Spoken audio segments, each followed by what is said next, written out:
This is what kids need to learn about too: cultural preference. How tough is it dealing with cultural preferences? Because it seems like it's so many of them, man.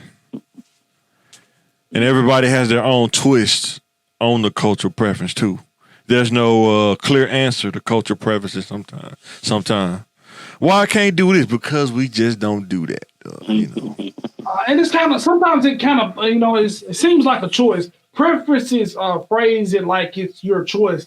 But sometimes you get it put in a cultural box. Black people don't do this. You can't play golf. You can't play tennis. You know what I mean? Even though probably two of the best tennis players ever to live are black, and it's Venus and Serena. What if don't forget about Arthur Ashe, bro. Arthur Ashe, you know what I mean? Yes, of course. Yeah. What if Michael Jordan would have played tennis? You know what I mean? So, Tiger Woods in golf, we're put in like a 6'6" person with that kind of agility covering the court would have been crazy, but we're just put in boxes, cultural boxes that we. Do we put ourselves in boxes sometime though? We don't go chasing waterfalls. We stick to the lakes and rivers that we used to. But sometimes we still put ourselves in boxes though, right? I mean, yes. I mean, you do what's comfortable and you do what you're exposed to. My dad was only exposed to football, track, and basketball. So that's what I'm exposed to because he has an expertise and he can get me ahead in those sports. You know what I mean? Your daddy was a banker and a golfer, so he can get you in those country clubs and things like that. So maybe it's the role that a path of least resistance, and we get good at where we're in proximity to. So what you think, Bill, before we go to the next question? How tough is it dealing with cultural preferences? I mean, I don't think it's that tough, but like I say, some of them it is. Yeah, but you'll get put in that box without even realizing it, though. Yeah. Or you'll put yourself in it without even realizing. Because the next one is, have you went outside of cultural preferences? Depends on what you're talking about. I know, right? I'm not just talking about eating pumpkin pie. You ever ate pumpkin pie? Now, everybody do it. Like, pumpkin pie. I do. Yeah, I do. I tell you, the most craziest one was when we was younger with black girls. I said, "Have you ever talked to a white girl?" He was like, "No, I ain't never talked to no white girl." No, you have before. He's like, because you don't want to get blacklisted. You get blacklisted. You playing in the snow. You know what I mean? So, boy, hey, I like snow flurries. Not even catch the snowflakes on your nose. The thing, I think sometimes the thing that I think girls don't understand is there are some guys that are made for the snow, and there's some girls that's made for the snow, and they're not made for you. They just not made for it. You know what I'm saying? But sometimes people they get stuck in their preference. Though you should just do this. Some people just not made for certain people, man. You know what I'm saying? That's what I've seen growing up. Some people just not made for certain people. You know what I'm saying? And it's cool. Like Ben Carson is probably not gonna date a girl in Southwest driving a Saturn. You know what I'm saying? It's just not gonna happen. You know what I'm saying?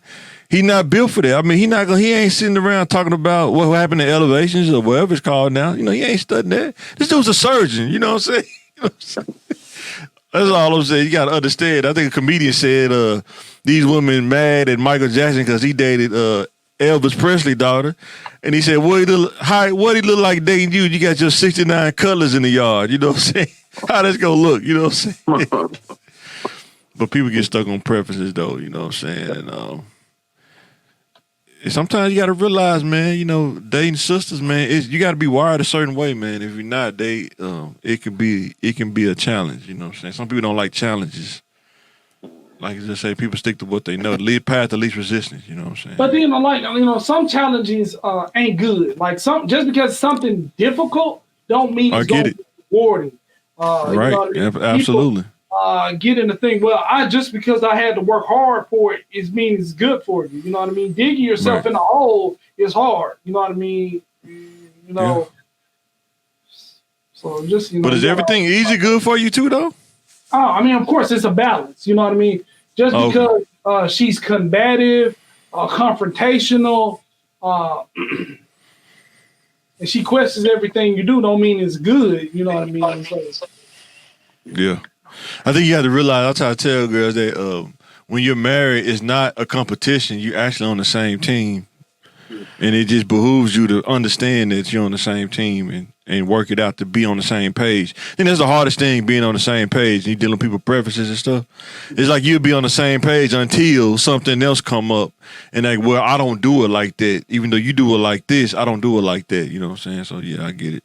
It's easy to be on the same page until you hit something you emotionally feel. So like, well, I don't. That's what I'm just saying. Yeah, exactly. Things like that, and it bucks against what you used to. It ain't easy to be together. And it seems like it's a male versus female scenario, even in marriage. Who's going to pay the most money? Who's going to clean up the most? Who's going to take and then everybody's trying to do the least. And get their partner to do the most. Well, I want you to pay all the bills and help me out with the kids and clean up. And it's like, well, what you gonna do? Like, that's not a man's place. He's not supposed to ask what I'm doing. And then, if a man says, well, I'm work, you got to work too, and you got to take care of the kids, and you got to clean up and things like this. And like, well, that's not fair either. And it just seems like we're fighting to do the least in marriages and relationships, and everybody's talking about what they're not going to do. I'm not going to. Right, exactly. I'm not double standards. I'm not double standards, right? Be the one that's taking care of the kids. I'm not going to be and it's like nobody's saying what I'm going to do. This is what I'm going to do. This is what I want to do for you because I love you. Everybody's got, even in marriages, they got these conditions. Well, I'm going to be a good man if you're a good woman. Well, I'm going to be a good woman if you're a good man. And everybody wants the other person to do something first. And then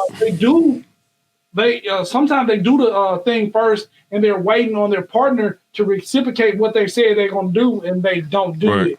And exactly. Well, I'm paying all the bills. You said you was going to take care of the house.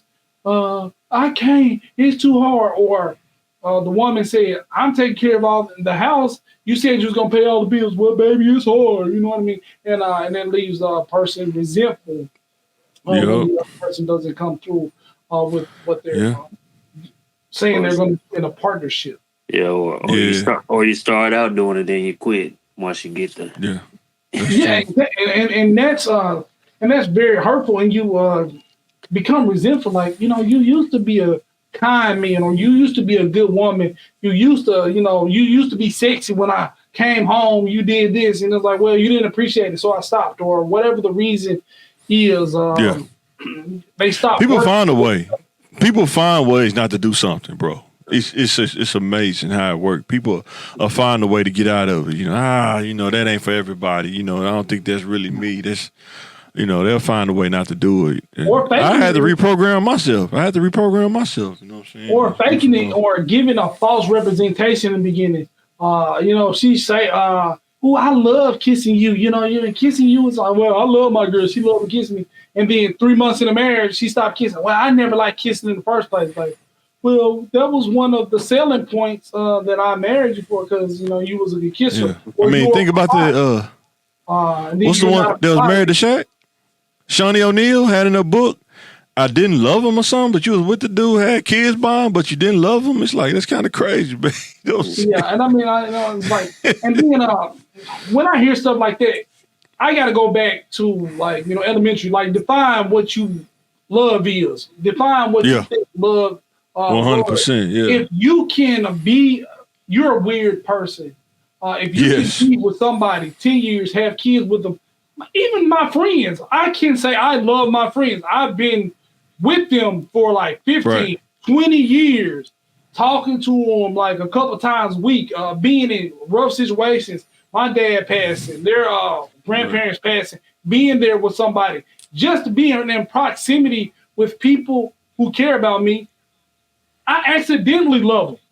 And you telling me you raised kids with this man and he supported you and stuff like that, and you didn't ever feel any kind of love for him? Yeah. That's for you. That's kind of sociopathic. You know what I mean? Now, if you go out later and experience real love, or a real intense love that's more than what you have for Shaq, I can understand that. I love my new man 1,000 times more than I ever loved my old man. I understand. But to say you never love somebody, that's it. I think that's what she probably was trying to say, but didn't say. Nah. Just out of respect for a new husband, because their relationship probably way different than her and Shaq was. You know what I'm saying? But I noticed this. I started having feelings for people. Like I love or have positive feelings for people who love my child. Like I got a son. If you treat my son good and you love on my son, I start having positive feelings for you. So if I have a kid by you and you doing right by my kids for years, it's going to be hard for me not to love you. You know what I mean? But that's what I'm saying. That just show you how crazy the world is. I mean, like platonic love, of course, but you know what I mean? We can't have so many things that we love, like kids, in common, and I never loved you. Nah. I think that just show you how crazy the world is, man. Like, it's like just when I talk to my kid, it's people out there that will play the game as long as they can and get what they want out of you, then bail. You know what I'm saying? That's just how the world is. Just why you have to be careful about who you entertaining. You know what I'm saying? Because you just never know. I mean, and it's kind of like, sex work. Like, well, I can be with you as long as these benefits come in and the benefits come off. I'm out of here. You know what I mean? Emmitt Smith wife just kind of ducked off because Emmitt Smith is we gotta be honest too. Emmitt Smith kind of was a sucker though. I mean, didn't he date the wife that Martin married or something like that? Yeah. So I mean, you get him. You lose how you get him. So you gotta look at this. And when you look at the reality show they tried to make, man, she was dog and do it out almost. It's borderline dog and do it out. If you're paying somebody to be your wife, when you stop, he pretty much did. They're going to stop being. Or the money get low. Sure. I mean, it's the same thing. I mean, you know what I mean? Yeah. Sometimes, I know men that go to the club or they go stop by 12th Street, every night. And they think if they go on 12th Street every night, every Tuesday and Friday night for 5 years, that girl that they pick up has feelings for them. They bonded. You know what I mean? No, y'all just co-workers. That person, if you stop paying that person is going to stop performing those services for you. You might get one freebie for old time's sake, but that person is paid to be there. And a lot of people they love you conditional. Right, for sure. Those conditions away, you stop providing, you stop taking care of their kids, you stop being emotionally supportive, that love or that those benefits go away. Yeah, my thing is they just don't be honest. Like, just say when Shaq money got low, I didn't love him or something, or I didn't like him because of, just be honest. But they just to leave it at that is just kind of crazy.